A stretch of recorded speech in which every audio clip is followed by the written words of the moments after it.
Ma'am, sir, good morning. Pwede po ba kayong makabara kahit saglit?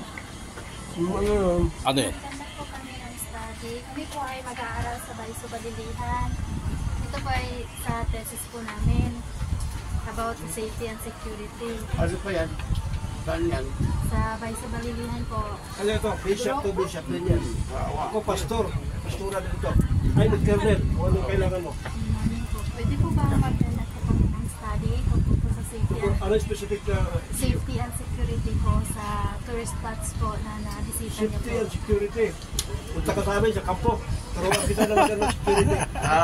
And safety. Time ba? Yan yan. Perfecto. Turuan kita ng security mission doon. Pwede babarilin ka, hindi ka natamaan. Turuan kita ng kampo. Ha? Sa kampo, punta ka doon. Huwag sa amin, iba ang kanani. Pero kung tanong ko sa amin sa mga about the word of God, sige, tanong ko sa amin. Ayun. Gusto mo may buhay, pwede. Gusto mo habang buhay, pwede. Bakit? Ganun. Sa Panginoon yan.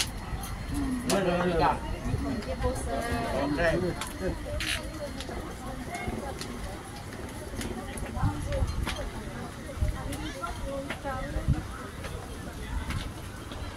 Kaya na ako maniwala na talaga para support pala ito. Matindi talaga naman yung surroundings. Parang body ko na bilong. Parang tinanip eh. Ito. May mga pan. At saka naman yung meron eh. Kaya pala, mali pala itong lugar na ito.